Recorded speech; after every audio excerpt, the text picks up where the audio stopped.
नमस्कार दोस्तों, इस लेक्चर में हम आज कवर करेंगे क्लोराम फेनिकोल का सिंथेसिस कैसे यह सिंथेसाइज होता है। तो ये जो टॉपिक है वो मेडिसिनल केमिस्ट्री थर्ड का है, जो कि यूनिट सेकेंड है बी फार्म सिक्स्थ सेम का। तो हम सबसे पहले जानते हैं क्लोराम फेनिकोल होता क्या है। तो ये जो होता है वो एक क्या होता है कि ब्रॉड स्पेक्ट्रम एंटीबायोटिक्स होता है, जो कि बैक्टीरियोस्टेटिक नेचर का होता है। और क्लोरामफेनिकोल जो होता है वो मोर एक्टिव होता है एज कंपेयर टेट्रासाइक्लिन, और किसके अगेंस्ट होता है, एच इन्फ्लुएंजा वायरस के अगेंस्ट होता है। तो हम जानेंगे कि सबसे पहले इसका यूजेज होता क्या है। तो यूज जो होता है वो टाइफाइड में यूज कर सकते हैं, क्लोराम में इसका यूज कर सकते हैं, या कंजक्टिवाइटिस में हम इसका यूज कर सकते हैं।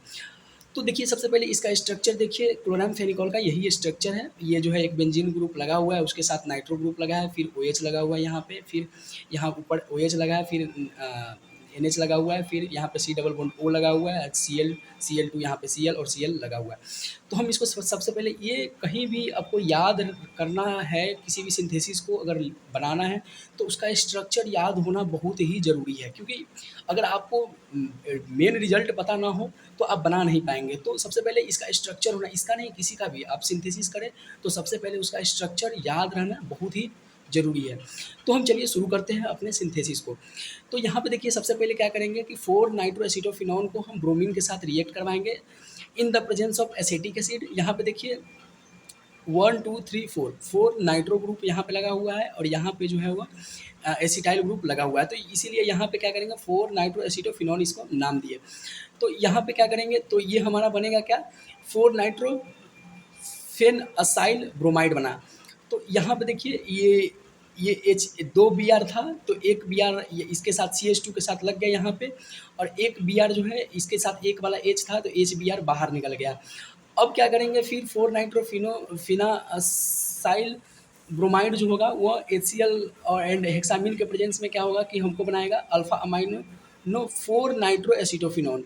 यहाँ पे देखिए, यहाँ पे ये बेंजीन ग्रुप, यहाँ पे NO2 जैसे है वैसे लिख दिए यहाँ पे देखिए C डबल बॉन्ड O, और यहाँ पे इसको हटा करके Br को हटा करके यहाँ पे क्या किया कि NH2 ग्रुप लगा दिया। अब देखिए फिर अल्फा अमाइनो 4 नाइट्रो एसिटोफिनॉन क्या करेगा, in the presence of acetylation करवाएंगे। तो एसिटाइलेशन करवाने के बाद क्या निकलेगा 4 नाइट्रो एसिटो अमाइड एसिटोफिनॉन बनेगा हमारा। और फिर उसके बाद फॉर्मेल्डिहाइड के साथ प्रेजेंस में रिएक्ट करवाएंगे, तो हमारा OH बाहर निकलेगा। OH जब बाहर निकलेगा तो ये हमारा प्रोडक्ट निकलेगा। फिर उसके बाद रिडक्शन करवाएंगे, इसको रिडक्शन करवाएंगे एल्युमिनियम आइसोप्रो ऑक्साइड के प्रेजेंस में। तो ये फिर क्या करेगा कि DL आइसोमर बनाएगा, और फिर DL आइसोमर जो होगा वो हाइड्रोलिसिस करवाएगा किसके प्रेजेंस में, HCl और H2O के प्रेजेंस में। अब इसको इसके प्रेजेंस में जब करवाएगा तो ये हमारा क्लोराम फेनिकोल बेस बनाएगा। क्लोराम फेनिकोल देखिए यहाँ पे बेंजीन जो NO2 ग्रुप लगा हुआ है, नाइट्रो ग्रुप, यहाँ पे देखिए OH लगा है, यहाँ पे ये वाला OH लगा हुआ है, यहाँ पे जो है यहाँ पे C लगा ही हुआ है CH, यहाँ पे NH2 लगा है, फिर ऊपर जा कर के OH लग गया।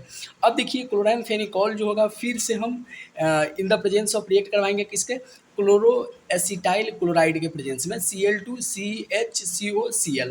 तो इसके प्रेजेंस में जब हम रिएक्ट करवाएंगे तो क्या हमारा क्या होगा कि हमारा क्लोराम फेनिकोल जो होगा वो फाइनल प्रोडक्ट जो हमारा हुआ ऑब्टेंट हो जाएगा। तो ये हमारा फाइनली क्या है, हमारा सिंथेसिस है। तो एक बार और रिवाइज कर लेते हैं। सबसे पहले क्या किया कि 4 नाइट्रो एसिटोफिनॉन जो है वो क्या किया, ब्रोमीन के साथ रिएक्ट करवाएं in the presence of acetic acid. उसके बाद क्या निकला, हमारा 4 नाइट्रो फेन एसाइल ब्रोमाइड निकला।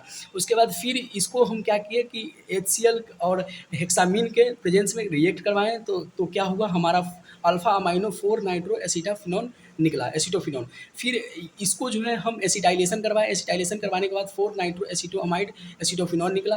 फिर क्या कर किए, फॉर्मेल्डिहाइड के प्रेजेंस में हम फिर रिएक्ट करवाएं, और तो क्या हुआ, OH बाहर निकला, ये हमारा प्रोडक्ट निकला।